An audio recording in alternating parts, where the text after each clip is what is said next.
My name is Tosh, Chareton, and I started a Jamaican patty business with my best friend Dan Park in the fall of 2023. I'm eternally grateful, to be honest. Happy to be where I am. I figured out my passion. We are in Sunnyside, Queens at Even Tinier Drumsticks.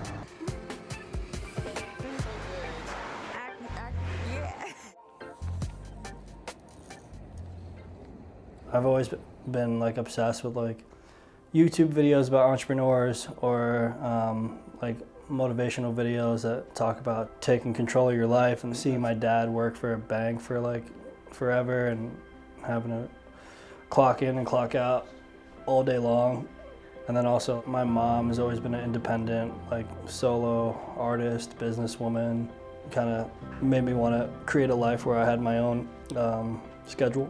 Tosh's Patties comes from a conversation I had with my Jamaican mother, Renee Cox, in 2017, a while back, where we were on a little road trip, and we have always loved Jamaican patties. We really felt that there wasn't like a really high quality Jamaican patty product, and as much as we loved the current options that were available on the market, we always felt a little suspect about the fillings, and we thought, oh, it'd be pretty cool if like maybe you started a Jamaican patty company with your hospitality background.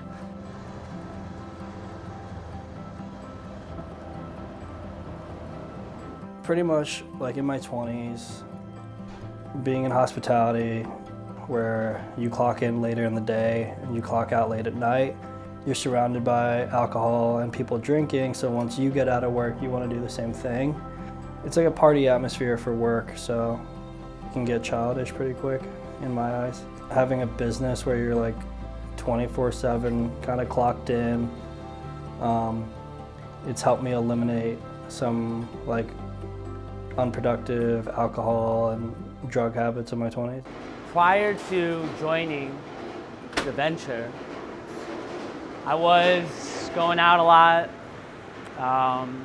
honestly deep into substance. I was kind of a degen, super undisciplined, woke up late, didn't work out, depressed. I didn't have any direction. I'd bring some samples to work and get some good feedback from coworkers, and it gave me the, enthusiasm and motivation to keep trying at it.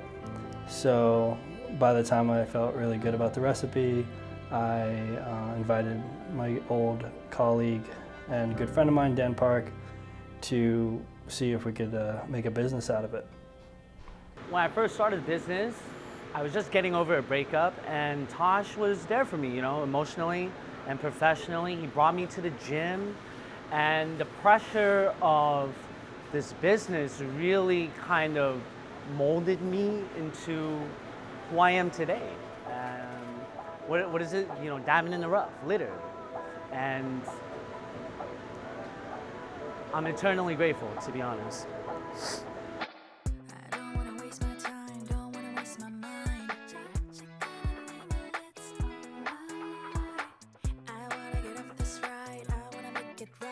The catalyst for starting the business was like years of internal pressure to be my own boss. I always had a hard time working for other people because I like to make my own rules. And between the trouble I had working for other people and my passion and creativity and willingness to start my own business, the catalyst was really around 2023, where I started to really feel like myself again after a couple of depressing years, and I just went forward for it.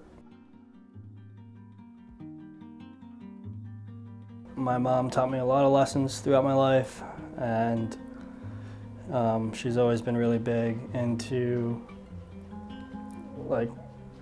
spirituality and manifestations, and speaking your truth out loud to yourself in the mirror, and just really believing in yourself, not concerning yourself with the validation of others, just trusting your judgment, just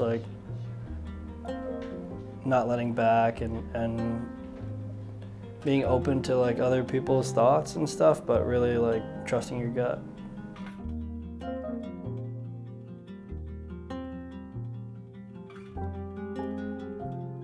Yeah, I dropped out of college, right? I was a math major. I hated it. Jumped into hospitality. And I loved it. Genuinely loved taking care of people. When I have my kid, girl or boy, whoever, as soon as they turn 18, they're going at least 1 year in hospitality. Because I think it teaches consideration. You know, it teaches time management and adaptability, because this world sucks. It's hard because everybody tells you the self-interest is really important, and while it is important, I think being inclusive and collaborating with others, you know, working as a team is almost as important as, you know, just looking out for yourself, you know, looking out for the squad. We'll say, oh, should we see if they're ready?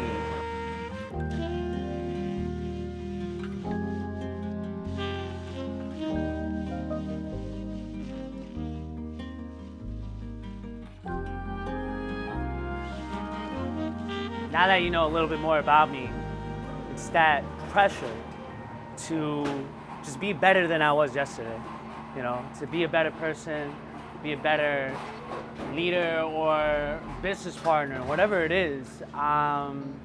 Treat it like a game almost, you know, just want to come in and put up better numbers than I did the last game.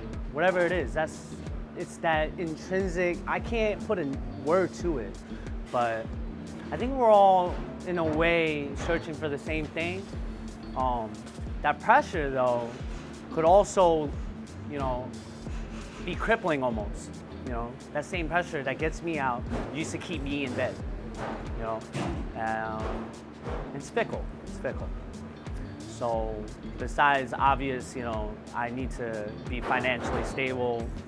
The desire to be better, the desire to do better is what gets me up. It's all been really positive because we have a sense of pride now, you know, with what we've built with the business and the connections we've made, and that sense of pride it means a lot more than any sort of short-term sense of pride you might get for working for someone else. This is like a pretty crucial stage in my life, and I owe a lot of the hard work to Dan. When we first started, like, we both were just like kind of degenerate bartenders, and we took upon like a pretty massive entrepreneurial project.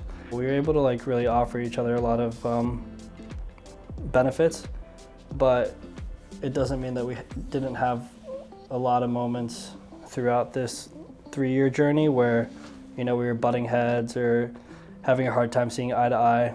But it is impressive, like, how much we've been able to just keep it up and get to a point of appreciated growth amongst the both of us. Yeah, I'm gonna make you guys your plate. Yeah.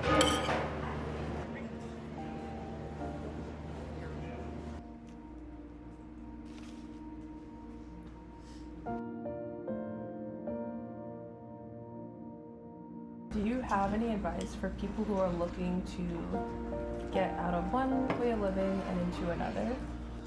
Yeah. What got me out of it was making a plan, like a real plan. And it can be as elementary as writing a to-do list, but I think emotionally humans, we all get into this ups and downs, and while that's good, it's fleeting, right? And we all have good intentions. For example, like resolutions, huge. This is perfect for my example. Everybody has resolutions. Everybody's like, I'm gonna stop drinking, or I'm gonna go to the gym all the time, get in shape. But those are just words. And I find that if you really do want to get in shape, you know, via going to the gym, then making a plan of like, okay, which gym do I want to go to? Pay for the membership, budget that in, right? When am I going to find time for the gym?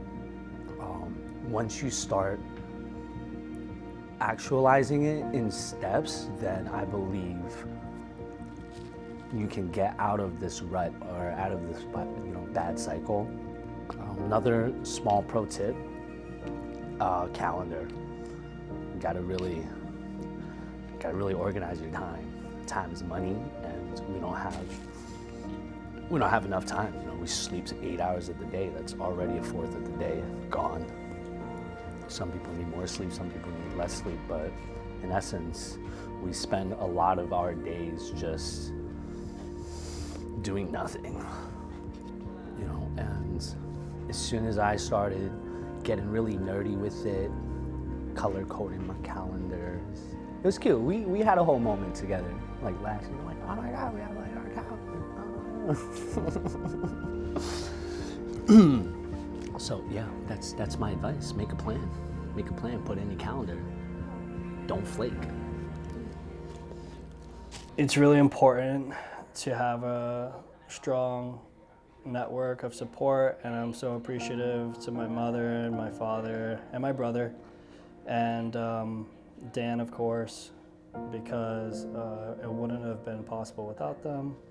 And it's really nice to know that people care about you and your project. And yeah.